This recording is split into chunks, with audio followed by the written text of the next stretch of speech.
Just before we continue with our main theme, I want to have a little interlude where you can have a go at solving this position. Please hide the moves, if you haven't done so already, on the right-hand side. Set up this position and have a go at solving it yourself. The question is, how does black launch a successful attack from this position? Have a few moments to consider, and then perhaps pause the DVD, and then I'll continue with the game continuation. This is a wonderful idea, played by Maurice Ashley a few years ago. He found, I think, just a beautiful idea to continue the attack. Here, black has various tempting continuations. He might try knight e2 check. Let's just have a quick look at that. Of course, if knight takes knight, then white queen is en prise.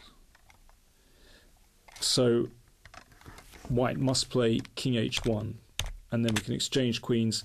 Black's position isn't bad, but, well, it's just about okay for white. So knight e2 check doesn't quite work. Black's queen is in a very nice position, and white's queen is a long way from the king side. But the black queen can't do much on its own.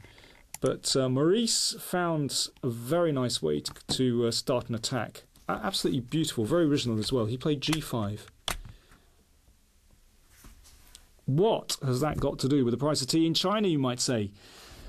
Very nice idea. The first thing to note is that if white plays pawn takes pawn, he falls straight into a mating attack. Knight e2 check.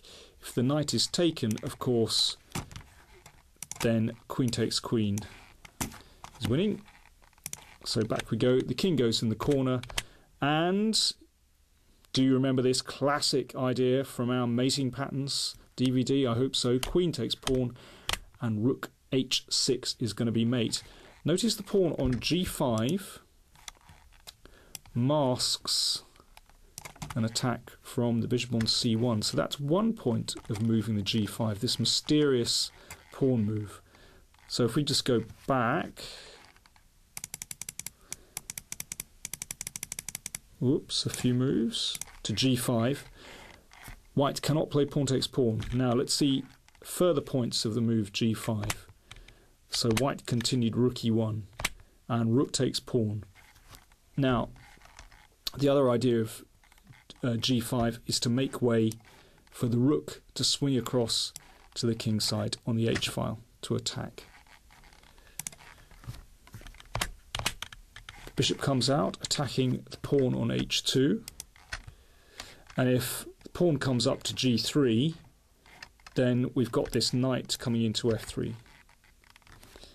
And now we see another idea behind the g-pawn advance. If h3, the pawn comes to g4, breaking open the h-file and the g-file. White tried instead pawn to f4, but this was losing. Pawn takes pawn, and now knight f3 check. Here, unfortunately, black went for rook g6, and he chased the king all the way out, but remarkably, he couldn't find a win. In fact, white might have even had a chance to win here with bishop c5, but in the end, it was a draw by perpetual check. But if we go back, pawn to f4, in this position, can you spot the winning move for black? Queen h3 was winning, preventing the king from running off to the queen side, and after that there's no real defence to a rook check and then queen g2 mate. Beautiful attack and a classic example of a rook lift, but a very unusual move, g5. Okay, now back to the main theme.